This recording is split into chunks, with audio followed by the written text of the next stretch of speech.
이 시간 저희들이 사사기서 12장을 읽었는데요. 12장에 보면은 입다가 암몬 전쟁에서 하나님 은혜를 주셔서 승리를 하죠. 그런데 우리가 이전 시간에 살펴보았듯이 입다가 자의적으로 암몬의 풍습, 악한 그런 풍습, 암몬에 시이는 그모스에게 자녀를 드리는 그런 것을 하나님께도 그렇게 드리는 서원을 해서 자기 딸을 무담 동료였던 자기 딸을 그렇게 번제로 드리는 아주 악한 사건이 있었죠. 네, 여러분 오늘 말씀을 보면은 이러한 전쟁이 이제 끝난 후에 에브라임이 시비를 걸어옵니다. 에브라임이 언제나 시비를 거는 그러한 리더가 있었나 봐요. 또 그러한 그 지파의 특성이 나타납니다. 옆자리 기드온도 에브라임이 와서 막 시비를 걸었잖아요. 왜 미디안과 싸우는데 우리를 부르지 않았냐? 우리를 왜 홀대했냐? 하며 싸우려고 하니까 그때는 기드온이 참 지혜롭게 잘 넘겼어요. 에브라임의 그 끝물 포도가 그 우리의 만물 포도보다 더 낫다. 이런 식으로 그를 높여주니까는 그 말을 듣고 또 수그러들어 넘어갔는데 이번에는 에브라임 사람들이 이제 입다를 찾아옵니다. 근데 이번에는 전쟁이 일어나게 된 거예요. 에브라임 사람들이 와서 입다에게 말하는 거예요. 자, 1절에 하반절에 보니까 그렇게 말했죠. 어찌하여 우리를 불러 너희와 함께 가게 하지 아니하였느냐? 우리가 반드시 너와 네 집을 불사르리라 하면서 싸우겠다라는 거예요. 죽이겠다고. 우리를 왜 그 요셉의 집하고 또 가장 힘이 센 인구수도 많은 왜 우리를 갖다가 부르지 않았냐 하면서 이렇게 시비를 걸고 있는 걸 보게 됩니다. 우리가 반드시 너와 내 집을 불사르리라. 그래서 이제 강하게 입다를 향해서 나옵니다. 그때 입다가 이렇게 말하죠. 아니 내가 너희들에게 도와달라고 요청했잖냐. 그런데 너희들이 싸움을 할 때 한 명도 도와주지 않았는데 그래서 우리가 죽을 힘을 다해서 강을 건너가서 싸워서 우리가 이겼다. 하나님께서 우리에게 도움을 줘서 이겼다. 근데 지금 왜 시비냐. 이렇게 해서 이제 에브라임과 이 길앗 사람들이 이제 서로 싸우게 되는 장면이 나오게 됩니다. 참 한 가정 내에서도 자녀들이 서로 다투고 싸우고 가면 너무나 부모된 자로서 너무나 힘들잖아요. 특히 하나님께서 하나님의 백성들 사이에서 서로 싸우고 서로 이렇게 미워하고 하는 거 너무너무 싫어하는 거 우리는 잘 알잖아요. 우리 예수님께서 이 세상 떠나실 때 내가 너에게 세 계명을 준다. 마음에 하나님의 법을 가진 이들은 서로 사랑하라. 이렇게 말씀을 하죠. 너희가 사랑함으로 인하여 내 제자됨을 많은 사람들이 알게 될 것이다. 그래서 예수의 제자들은 서로 사랑하면서 존중하고 배려하고 이렇게 할 것을 성경은 우리에게 가르쳐주고 있는데 지금 이스라엘 백성이 서로 싸우는 거예요. 길앗 사람들하고 여기 에브라임 사람이 지금 싸우게 됩니다. 근데 여러분 그 전쟁의 결과가 4절에서 이렇게 되어 있어요. 입다가 길앗 사람을 다 모으고 에브라임과 싸웠으며 길앗 사람들이 에브라임을 쳐서 무찔렀으니 이는 에브라임의 말이 너희 길앗 사람은 본래 에브라임에서 도망한 자로서 에브라임과 므낫세 중에 있다 하였습니다. 이렇게 되어 있죠. 네, 여러분 이제 이 말은 사실이 아니에요. 에브라임 사람들이 여기 길앗 사람들을 갖다가 이렇게 무시하고 멸시하면서 조롱하는 투로 하던 지어낸 말이지 실제적으로 뭐 에브라임에서 도망한 자들이 아니죠. 우리가 여러분 길앗 사람은 원래 므낫세 지파의 한 분파였잖아요. 그러니까 요셉 지파 밑에 에브라임, 므낫세 지파가 있고 에브라임 지파가 있죠. 그런데 므낫세 지파, 에브라임 지파 이렇게 됐는데 에브라임이 둘째라도 이렇게 야곱이 손을 이렇게 엇바꿔서 그렇게 축복을 오른손으로 했잖아요. 에브라임 지파가 더 커졌어요. 근데 이 길앗 사람들은 그러니까 므낫세 지파 중에 한 지파죠. 한 그런 종족이죠. 이 마길이 있었잖아요. 그 므낫세 지파의 마길의 아들 길앗의 후손들이었죠. 그래서 실제로 에브라임 지파에서 떨어져 나간 사람들이 아니에요. 단지 길앗 사람을 깔보고 무시하면서 이렇게 시비를 거는 것이죠. 그러니까 화가 나는 거예요. 너희들은 도망자다 이렇게 얘기하니까. 그래서 강 건너 한쪽에 므낫세 반지파로 있는 란 도망자다 이렇게 얘기하니까 화가 나고 죽게 하며 살기로 동족 간의 싸움을 벌립니다. 근데 여러분 누가 이기냐면요. 언제나 시비를 거는 쪽이 이길 것 같아도 그렇지 않습니다. 에브라임이 져요. 그래서 심지어 42,000명이나 죽어요. 이게 엄청난 거거든요. 42,000명이면은 우리가 잘 알다시피 그 루벤 지파, 갓 지파, 므낫세 반 지파가 처음에 강을 건너와서 여호수아와 함께 나가서 그 가나안 족속과 7년 전쟁을 할 때 그때 그 전쟁에 참여했던 숫자가 4만 명밖에 안 되었잖아요. 그러니까는 에브라임 지파 42,000명이 죽었다 하면 이거 엄청난 거예요. 근데 그런 전쟁이 있었다라는 거예요. 그래서 성경은 아주 자세하게 어떻게 해서 이기게 되었는가를 가르쳐주고 있습니다. 그게 바로 5절 6절이에요. 그 유명한 5절 6절 말씀이 이렇게 해서 전쟁에서 승리를 합니다. 보십시오. 길앗 사람이 에브라임 사람보다 앞서 요단강 나루턱을 장악합니다. 이 주요 요충지를 딱 장악해요. 그리고 나서 에브라임 사람의 도망하는 자들이 말하기를 창악은 내 나를 건너게 하려 하면 길앗 사람들이 그에게 물어요. 네가 에브라임 사람이냐 하여 그가 아니 나 에브라임 사람 아니다. 거짓말을 할 거 아니에요. 그러면은 발음을 시켜봐요. 6절에 그렇게 말하잖아요. 그에게 이르기를 시볼렛이라 발음하라 하여 에브라임 사람이 그렇게 바로 말하지 못하고 시볼렛이라고 발음하면 길앗 사람들이 곧 그를 잡아서 요단강 나루턱에서 죽였어요. 이때에 에브라임 사람의 죽은 자가 42,000명. 엄청나잖아요. 왜냐하면 군인, 남자, 장정이 이렇게 42,000명이 죽었기 때문에 엄청난 숫자가 죽은 거거든요. 그러면 여기서 발음을 할 때 시볼렛, SH 발음하고 시볼렛, S 발음하고를 묻는 거예요. 왜냐하면 그때 당시 처음에 여러분 이스라엘 백성이 그러한 광야 생활을 40년을 하고 그때는 같이 있었잖아요. 그래서 발음이 비슷해요. 똑같아요. 근데 이제 서로 땅을 분배받고 지역에 살다 보니까 100년, 200년 지나니까는 200년, 300년 가까이 지나니까 이게 사람이 지역에 따라서 방언이 생기잖아요. 방언. 오늘날 우리나라 전라도 사투리와 경상도 사투리가 다르듯이 이 사투리가 생긴 거예요. 그래서 에브라임 지파는 SH 발음을 못하는 거예요. 쉬 발음을 시볼렛 이걸 못해요. 그래서 시볼렛 하는 거죠. S 발음만 하는 거예요. 그 지역의 사투리이기 때문에 그래요. 그래서 너 말해봐 해가지고는 늘 익숙한 자기가 해왔던 습관대로 그냥 거짓말을 입으로 했지만 나 에브라임 사람 아니다라고 말했지만 말투가 시볼렛 이래버린 거예요. 그러면 너 틀림없이 에브라임 사람에 대해서 죽이는 거예요. 그냥 먼저 요단강을 건널 수 있는 그 나루턱을 장악한 그런 길앗 사람들이 그렇게 했다라고 좀 말합니다. 원래 여러분 이 시볼렛이라는 단어가 시냇물이라는 뜻이거든요. 시냇물. 지금 여기 강 나루턱이니까 시냇물이라는 발음 한번 해봐라.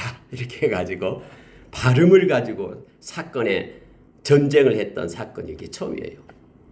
이 발음 하나 잘못해가지고 또 발음을 어떤 사람은 잘한 사람도 있겠죠. 그 사람은 살아남았겠죠. 근데 발음을 잘못해가지고 이렇게 42,000명이나 죽는 사건이 나타나게 됩니다. 참 대단하죠. 문화를 이용해서 전쟁을 했던 그런 사건이 나타납니다. 여러분 이 사건이 이제 이게 얼마가 죽었느냐 이것보다도요. 왜 동족 간에 싸워야 되는가에 대한 문제를 우리가 깊이 생각해 보기를 원합니다. 하나님의 백성으로서 서로 사랑하고 서로 행해야 되는데 사람들은요. 우월감을 가지고 있으면은 참 이것이 아주 악한 그런 마음이다라는 걸 알게 되면 교만하게 되거든요. 내가 누구보다도 좀 더 돈이 많다고, 누구보다도 권세가 있다고, 누구보다도 힘이 있다고. 그래서 힘없는 사람을, 권세 없고 지위 없는 사람을, 그리고 가난한 사람을 갖다가 무시하고 멸시하는 것들이 비일비재하잖아요. 지금 똑같은 하나님의 백성이지만은 이 에브라임은 힘이 있어요. 사람의 숫자가 많다라는 거예요. 그것 때문에 위세를 부리고 있는 거예요, 지금. 그래서 하나님이 세워서 사사를 세워서 그렇게 전쟁에서 승리하는 사람마다 쫓아가서 지금 말하는 거예요. 실제적으로 전쟁 때는 싸우지도 않았으면서 기드온한테 가서 말하고 이때는 여기에 입다한테 가서 말하니까는 입다는 그냥 전쟁을 하잖아요. 그들과 함께. 그래서 자기가 시비 걸어가지고 전쟁했는데 오히려 장정들이 거의 다 죽어버려요. 단순하게 무시하고 멸시하고 그냥 자기의 우월감 때문에 했던 그것 때문에 마지막 결과가 이렇습니다. 여러분 언제나 교만은요 꺾이게 되어 있어요. 왜냐하면 하나님께서 말씀했기 때문에. 넘어짐의 선봉장이 바로 교만이다라고 말해주잖아요. 그래서 마음에 자랑하거나 교만하지 말라라고 이와 같은 영적 싸움을 늘 하라라고 우리에게 말해주고 있죠. 성경은. 디모데후서 3장 1절에서 5절에 보면 마지막 때에 나타나는 현상 가운데요. 자랑하고 교만하고 자고하고 이러한 일들이 나타나요. 스스로요. 그래서 우월감 속에 빠져 있는 것 이것이 교만하게 됩니다. 또 하나 여러분요. 이거 반대적인 내용도 있죠. 열등감 속에 있어도 문제입니다. 열등감 속에 있으면 늘 낙심하고 자기 자신의 연약함과 초라함을 보기 때문에 우울감에 빠지게 되잖아요. 그래서 오늘날 많은 사람들이 조금 있으면 우울감 속에 있고요. 또 조금만 낮아져도 실패해도 이제는 좌절감 속에 낙심하면서 주저앉아 있는 이런 극과 극으로 그렇게 나눠지게 되잖아요. 그래서 내가 열등감 속에 있으면요. 내 자신이 한없이 초라한 거예요. 누구 하나 돌보지 못한다고 생각하면 누구 하나 내 편이 아니다라고 생각하면은 삶의 힘을 잃어요. 그래서 결국 자기 자신이 무가치하게 여겨지게 되고 해서 뭐 자살을 하고 이런 데까지 나가잖아요. 그래서 우월감이든 열등감이든 이건 주 안에서 옳은 것이 아닙니다. 우리는 밝히 마음의 눈을 떠서 우리 주님을 바라보아야 됩니다. 우리는 존귀한 존재예요. 왜냐하면 예수님께서 당신의 생명으로 우리를 산 보배롭고 존귀한 존재잖아요. 하나님의 나라의 자녀이기 때문에. 그래서 우리의 이 실제적인 가짜를 보지 말고 우리의 실제 우리의 아이덴티티 정체성을 말씀 안에서 보고 우리가 낙심하지 말고 주저앉아 있지 않고 힘을 내어서 하나님과 동행하는 삶을 살아야 됨을 알게 합니다. 여러분 입다가요 자기 딸까지도 죽이면서 자기가 그 명성을 가지고 왕으로서 그렇게 형통한 삶을 살려고 했잖아요. 왜 여러분 그렇게 서운하면서 그렇게 자기 자녀까지 죽이고 그렇게 합니까? 또 그렇게 인신제사를 드리겠다면 깨닫고 성경이 맞지 않으니까 성경과는 다르니까 레위기서 18장 21절과 배치되니까 말씀을 가지고 하나님 제가 잘못했습니다. 잘못 서운했습니다라고 회개하고 돌아왔어야 되잖아요. 그런데 그 맹세 지키지 않으면은 자기가 이제는 어떻게 될까봐 자기 가문이 어떻게 될까봐 그렇게 형통을 성공을 요구했지만 아직 입다가 이 사사가 된 지 6년 만에 끝나잖아요. 어떤 모습으로 죽었는지 몰라요. 6년 후에 뭐 전쟁하느라고 오늘 또 여기 에브라임과 전쟁을 하고 있잖아요. 전쟁하자마자 이제 끝나는 거예요. 생명이 불러서요. 6년 만에 사라지게 되는데 그게 그렇게 뭐라고. 6년 금방 가잖아요. 6년이요. 우리 인생도 금방 지나가잖아요. 그런데 이거 아니면은 죽는 것처럼 이렇게 붙들고 또 이거 붙잡았기 때문에 뭔가 대단한 것처럼 우울감 속에 빠져 있고 이게 인생의 모습임을 또 성경을 통해서 보게 됩니다. 7절에서 입다가 이스라엘 사사된 지 6년이라 길앗 사람 입다가 죽음에 길앗에 있는 그의 성읍에 장사되었더라. 이것으로 끝나는 거예요. 인생은요. 뭐 대단한 부귀 영화를 누릴 것 같지만 그렇지 않습니다. 하나님 부르면 가는 거죠. 그리고 나서 이제 그 사사들 3명의 이름이 또 나와요. 입상과 엘론과 압돈. 근데 누구와 싸웠는지는 몰라요. 몇 년간 있었다 이것으로 나오죠. 7년 있고 10년 있고. 그리고 압돈이 사사가 되어서 8년 그렇게 했다. 누구와 싸우는지 나오지 않지만은 자녀들이 많다라는 공통점이 나오고 있습니다. 말씀을 마치겠습니다. 여러분 사사기사 350년 동안 이어지는 동안 그 대사사 6명 그리고 소사사 사사 6명에서 12명의 사사가 있었다라는 걸 우리는 잘 압니다. 앞에 이미 나왔던 삼갈 돌라 야일 그리고 오늘 이 12장에 나오는 오늘 12장에 나오는 3명 입산, 엘론, 압돈 그들은 성경에서 자세하게 내용을 보여주고 있지 않지만은 그래도 하나님께서 그들을 붙들어서 사사로 세우는 것입니다. 그래도 하나님의 때에 하나님의 방법으로 그들은 하나님 편에 서서 재판을 하고 또 그 민족을 이스라엘 민족을 지켰던 사사였음을 보게 됩니다. 내용은 잘 알지 못하지만 하나님께서는 우리에게 가르쳐주고자 하는 내용만 기록하고 우리로 하여금 있게 합니다. 그래서 하나님이 보여주신 우리는 말씀을 따라서 붙잡고 살아가는 자가 되어야 됩니다. 말씀 밖으로 넘어가서 우리의 상상력을 동원해서 믿음을 가져서는 안 됩니다. 말씀 안에서 우리가 가르쳐준 대로 붙잡고 살아가기를 원합니다. 그리고 이제 남은 사사가 12명 중에서 이제 대사사가 온니엘이 있었고요.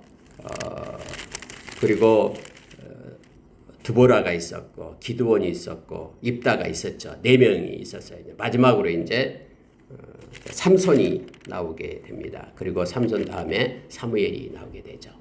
이 내용이 이제 13장으로 연결해서 나타나고 있습니다. 말씀을 마치겠습니다. 오늘은 에브라임과 여기 입다 즉 길앗 사람들이 서로 싸워서 서로 에브라임이 4만 2천 명이나 죽는 엄청난 그런 사건이 기록되어 있습니다. 외부의 적들과 싸움은 힘을 모아서 함께 싸워야 되잖아요. 근데 서로 내전을 하는 것처럼 어리석은 일이었고요. 힘든 일이 없습니다. 오늘날도 시리아에서 지금 9년째인가 내전을 벌이고 있잖아요. 각 나라마다 내전이 있습니다. 이거 어려워요. 우리나라도 서로 막 다투지 않고 서로 하나가 되었으면 좋겠습니다. 그리고 가정 가운데도 이 평강이 있어야 됩니다. 서로 반목하고 다투고 이것이 없어야 됩니다. 교회 안에서도 마찬가지고요. 그래서 우리 주님께서 우리에게 명령하신 내 제자들은 서로 사랑한단다. 서로 사랑하라. 이 명령을 지켜서 우리가 주님이 주시는 평안을 누리고 또 남을 나보다 낮게 여기는 겸손이 있어야지만이 서로 화목할 수 있다라는 것을 또 말씀을 통해서 우리가 배우길 원합니다. 그래서 하나님께서는 우리로 하여금 화목의 직분을 가진 자다 이렇게 말합니다. 피스메이커입니다. 저와 여러분은 반목이 있고 분란이 있고 서로 나누어짐이 있는 곳에 우리가 들어가면 우리를 통해서 소금이 되어 하나가 되는 놀라운 역사를 하나님께서 이루시기를 그러한 역할을 감당하는 화목의 직분을 잘 감당하는 저와 여러분이 되기를 원합니다. 함께 기도하겠습니다.